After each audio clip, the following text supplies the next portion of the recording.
आदित्य आदित्य आई आदित्य आदित्य वेडेपणा करू नकोस उगाच. खूप शहाण्यासारखं वागलोस. त्यांचे मामांचे सगळे तत्व सगळे नियम खूप वर्ष शहाण्यासारखे पाळले. आता जर वेडेपणा केल्यामुळे जर त्यांना शहाणपणा सुचणार असेल ना तर बसा वेडेपणा मला केलाच पाहिजे. अरे पण ते मला घर सोडून जा म्हणाले. मग बायकोयस तू माझी. तुला घर सोड म्हणल्यावर मी काय शांतपणे ओके टाटा बाय बाय म्हणून शांत बसायला हवं होतं का? अरे तसं म्हणणं नाहीये माझं, पण ते माझ्यावर चिडले असताना तू उगाच मध्ये पडायला नको होतं. आदित्य पडणार मी मध्ये पडणार. माझं प्रेम आहे तुझ्यावर. तुला कुणी काहीही बोललेलं मला अजिबात चालणार नाही. अरे मला मान्य आहे आदित्य, पण मी तेच म्हणते हा ऑप्शन नाहीये. मी जेव्हा लग्नाच्या आधी घर सोडून जात होते तेव्हा तूच अडवलं होतंस ना मला. आता तूच हे सगळं करतोयस. मी सिच्युएशनला घाबरून पळून जात नाहीयेस. मी स्वतःला प्रूव्ह करायला हे घर सोडतोय. दादा मामाला त्याची चूक समजावी म्हणून घर सोडतोय. अरे हो मला मान्य आहे, पण हा डिसिजन आपण शांतपणे घेऊ शकतो ना. असे चिडून डिसिजन्स घ्यायला तू काय दादा मामा आहेस? नाहीच आहे आणि हे त्याला समजायला हवं. त्याला त्याची चूक समजायला हवी आणि म्हणून आपल्याला हे घर सोडायला हवं. त्याचं आपल्यावर खरंच प्रेम असेल ना तर बदलेल तो.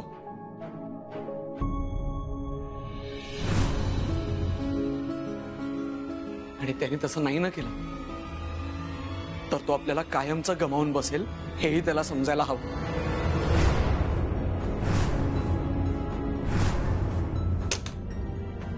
मी जातोय. तू येतेस? आपण लोक काय वेगळे आहोत का? बायको आहे मी तुझी.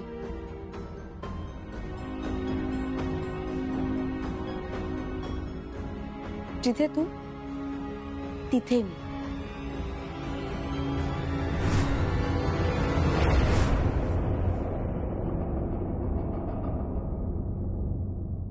अरे पिंट्या पिंट्या, काय करत होतास तिकडे? मी बाहेर चाललोय. कशाला? मीठ मोहरी ओवाळून टाकायचे, या घराची दृष्ट काढायचे. बघ ना इतके दिवस सगळं चांगलं चाललं होतं, आता बघ ना काय होतंय. 100% या घराला कोणाची तरी दृष्ट लागली आहे.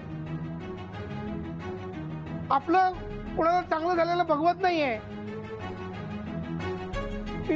अरे हे पिंट्या, दृष्ट वगैरे कोणाची लागली नाही रे. आपलं जे काय चांगलं चाललंय ना त्या घरातल्याच कुणाला तरी बघवत नाहीये.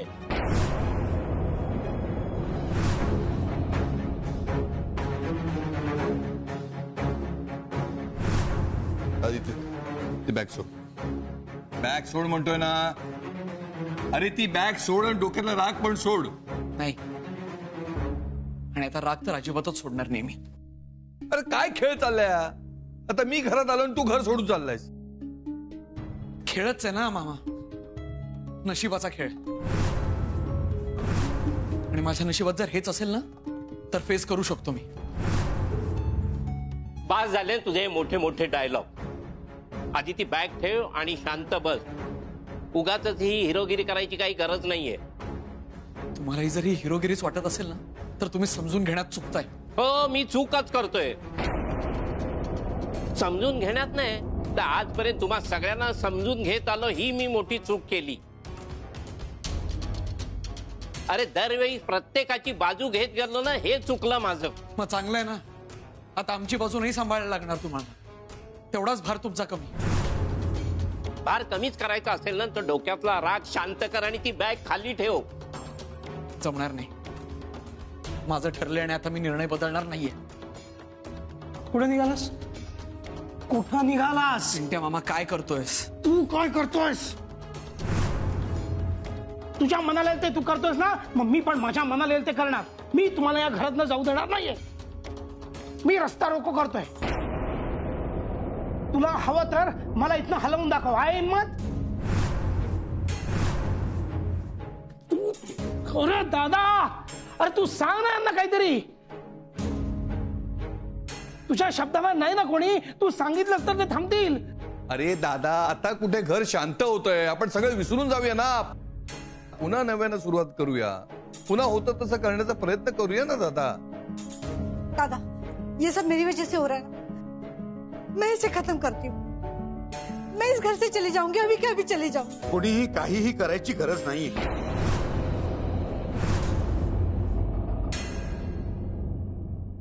त्याच्या पुढे मी आता कशातच पडायचं नाही असं ठरवलेलं आहे.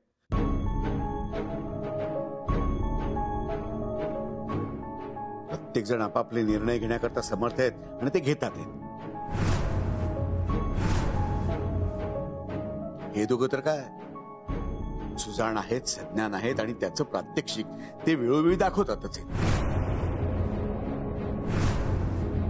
जर का त्यांच्या सत्सद विवेक बुद्धीला असं वाटत असेल की हे घर सोडून जावं, त्यांच्या निर्णयावरती जर का ते ठाम असतील, जाऊ दे त्यांना सोडून आता.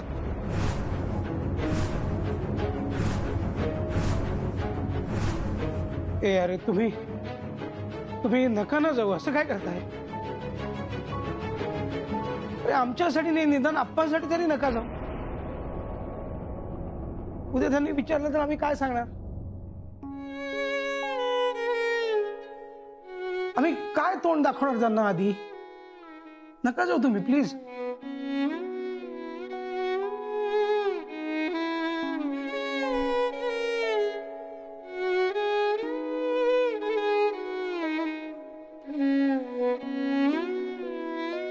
आलात या, इतक्या उशिरा आलात? वेळ निघून गेली तिथं.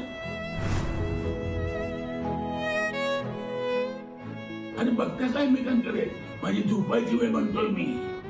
हो बसा, आरामात बसा. अप्पा, आम्हाला काहीतरी सांगायचंय तुम्हाला. मला माहिती तुम्हाला काय सांगायचं होतं. अरे बाकी कळत नाही असं वाटलं का तुम्हाला? हा आप्पा जरी या खोलीत असला ना तरी 7 समुद्रा पलीकडे काय चाललंय त्याची माहिती असते त्याला. त्यामुळेच मला माहिती आहे की तुम्ही काय सांगणार आहात. काय सांगायला आलोय? काय कळलंय तुम्हाला? तुम्ही सांगायला आलात गोष्ट. किती दिवस झाले तुमच्याकडून गोष्ट ऐकून. आता एक काम करा, पटपट गोष्ट सांगा म्हणजे मी झोपायला मोकळा. गोष्ट राजकुमार आणि राजकुमारीची हवी बरं का? आम्ही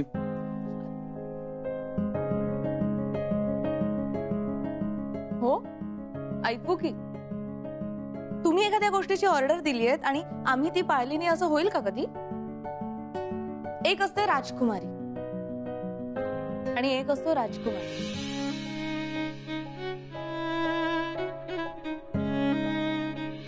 राजकुमारी असते ना ती फुल क्रॅकपॉट असते, वेडी असते तुझ्यासारखी.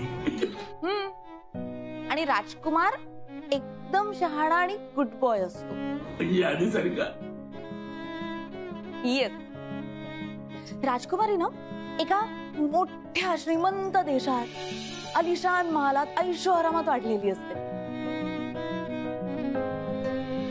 आणि राजकुमार एका लहान गावात छोट्या पण सुंदर वाड्यात वाढलेला असतो. राजकुमारीकडे भरपूर पैसा असतो आणि राजकुमाराकडे भरपूर संस्कार असतात. राजकुमारीच्या घरी खूप सारे नोकर चाकर असतात आणि राजकुमाराकडे मात्र त्याच्यावर प्रेम करणारी खूप खूप माणसं असतात. एकदा राजकुमारीच्या रथाचं चाक मोडतं आणि ते राजकुमार तिला दुरुस्त करून देतो. तीच त्यांची पहिली भेट. आधी भांडणं, मग मैत्री आणि हळूहळू त्यांचं प्रेम जुळत जातं. हा, पण त्यांचं काही लगेच लग्न होत नाही. खूप संकट येतात मध्ये. एक दुष्ट राक्षस येतो, एक घाणेरडी चेटकीण येऊन जादूटोणा करून जाते आणि ते दोघंही एकमेकांपासून दूर जातात.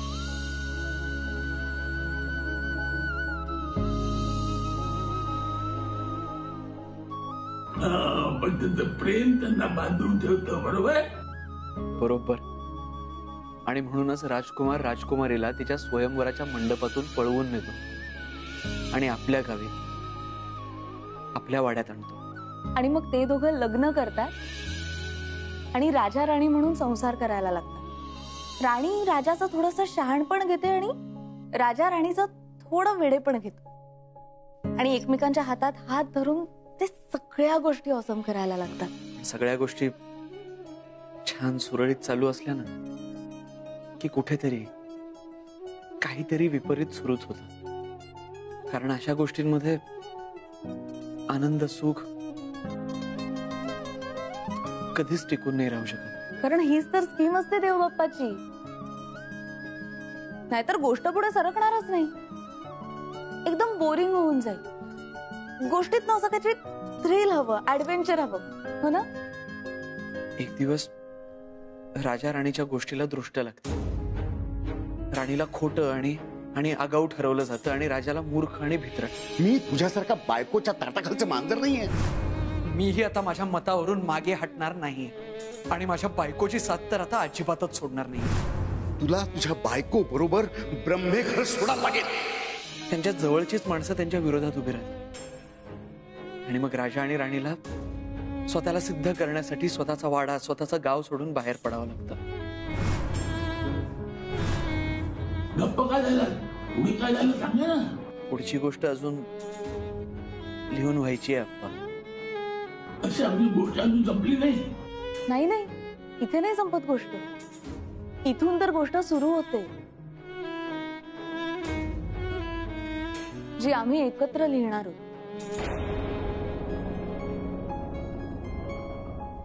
आणि बा शेवट गोड करावर. सगळ्या संकटांवर मात करून त्यांनी स्वतःला सिद्ध केलं पाहिजे आणि त्यांचा संसार सुखाचा झाला पाहिजे. होईल अप्पा, नक्की होईल.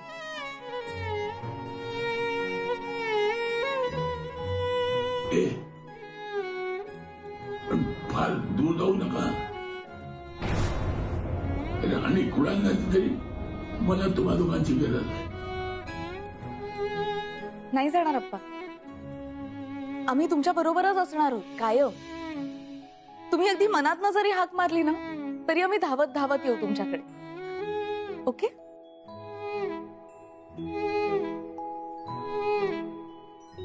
Good night.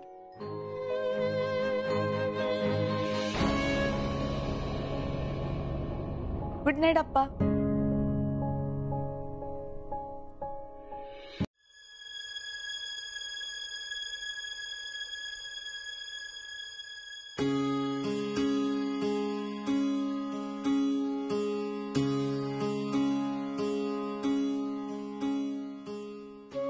बाप्पा, आपल्या दोघांचा एकदम स्पेशल बॉन्ड आहे. पण तरी आज हात जोडून नमस्कार करून बाय म्हणतेय मी तुला. नाही तसा तू बरोबर असणारच आहेस आमच्या, पण तुझा हा फोटो, तुझं या घरातलं हे छोटस घर रोज दिसणार नाही ना मला.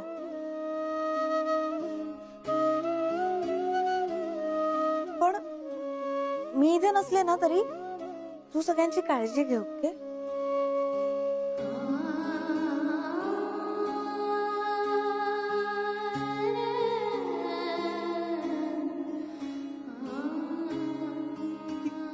ये उंगली ना. परफेक्ट. आधी हळद, मग कुंकू.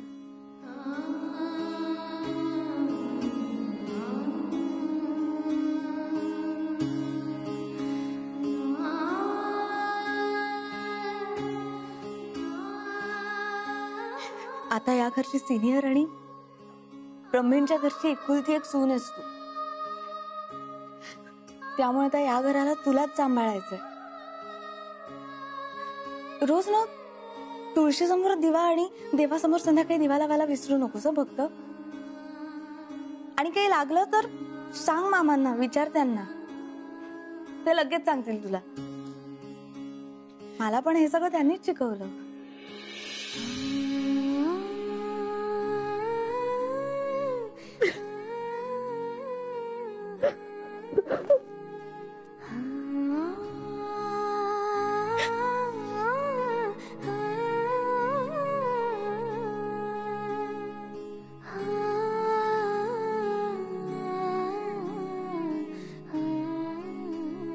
पिंट्या मामा, आता तरी वजन कमी करायचं मनावर घ्या. आणि जर का नाही ना जमलं तर ब्रेकफास्ट, लंच आणि डिनरच्या मध्ये जेव्हा केव्हा भूक लागेल तेव्हा माझी आठवण काढू नका. गुल्लूला सांगा, ती तुम्हाला मस्त पराठे किंवा लस्सी बनवून देईल. आणि काळजी घ्या स्वतःची, फिल्टरची सुद्धा.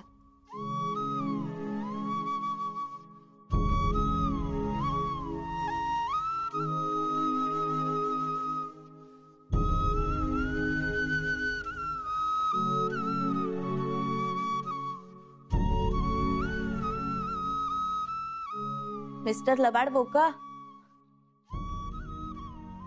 आता तुम्हाला वाटेल तेव्हा माझी मस्करी किंवा मला टोमणे नाही मारता येणार.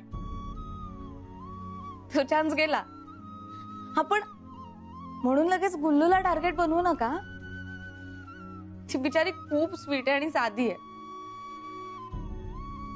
काळजी घ्या तिची.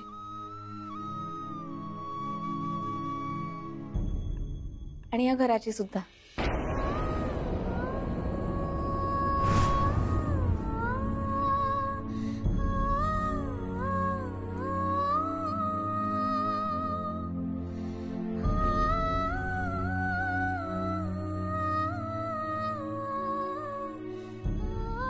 काय मिलॉर्ड,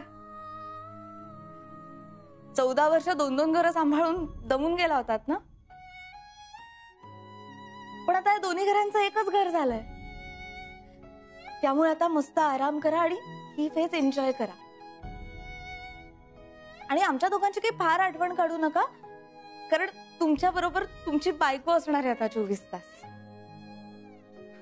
तिला वेळ द्या, कारण ती तो वेळ डिझर्व करते.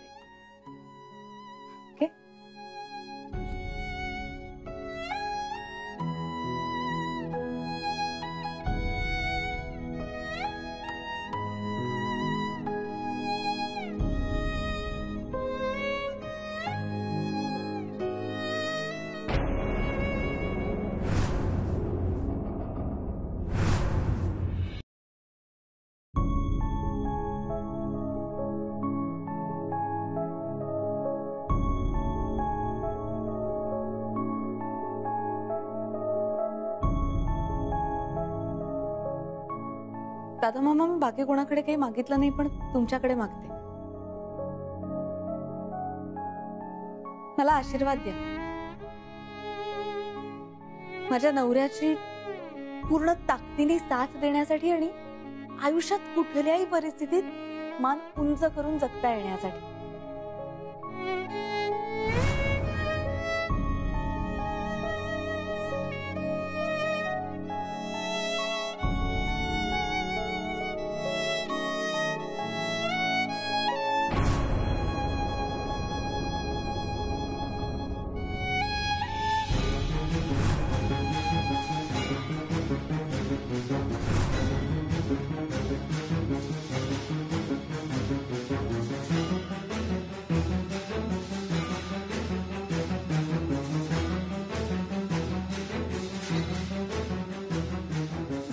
सई, सई, सई.